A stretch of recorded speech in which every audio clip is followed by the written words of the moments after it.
Well, hello again, Solis Wealth family. Greg Solis here with the update. First, on the family front, we've kind of had a busy summer. We actually went down to Cabo San Lucas. That's our kind of our annual family trip. Just had a great time. Just spent some time at the beach, played a little bit of golf, and just spent some quality time with the kids and Monica. So it was an awesome time for sure. And then last week we were at our so-called Focus Conference. This is our flagship conference that LPL does every year down in San Diego. This year was in San Diego, and five of the team members, myself included, went down to the conference. We had some extraordinary keynote speakers and some quality time together as a team, and really came back with a lot of great information. So that was fantastic. And then this coming Friday, we're heading off to Texas to drop off Emily at TCU. Oh my gosh, I am just, I just can't believe it. It's just hard to believe.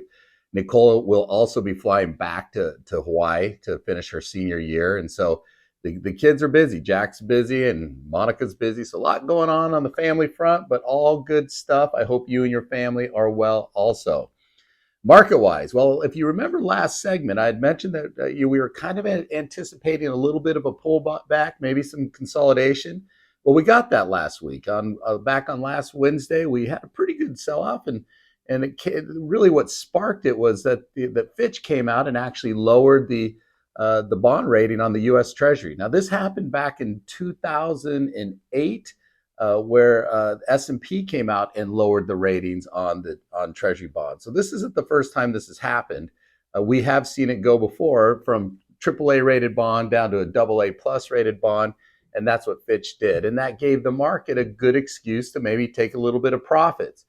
Frankly, at the end of the day, the equity markets are always driven by earnings. And so it's not that significant to the overall equity markets. And it's, of course, Fitch did it essentially because the debt's so high and there's been some fiscal irresponsibilities and things like that. So they've got their reasons for doing it. Many say that it's kind of insignificant, but it did give the market a reason to sell off. So we did see a little pullback last week, which, as I mentioned, is somewhat healthy. We need the consolidation. As I mentioned, we had a pretty big run up from October of 2022. We were down, as I'd mentioned, on the S&P 500 peak to trough about 25%. The NASDAQ was off about 35% peak to trough, and we got a lot of that back. The S&P 500 is only down roughly 4.5% from its all-time high. The NASDAQ is still off about 12% from its all-time high, but we made up a lot of ground there, which is great. And so we needed a little pullback. Valuations are still a little high, in my opinion, still upwards. Price earnings multiples are hanging right around 20. So we might see some more consolidation, some more pullback, which I think will be healthy. But overall, the economy still looks strong. The labor market's still pretty strong. There's some productivity gains, which are good. There's some efficiencies in the labor market. That's good to see. So it hasn't been too inflationary. So hopefully the Fed won't need to raise rates anymore, and we'll get that soft landing on the economy, and we'll continue to see the markets move.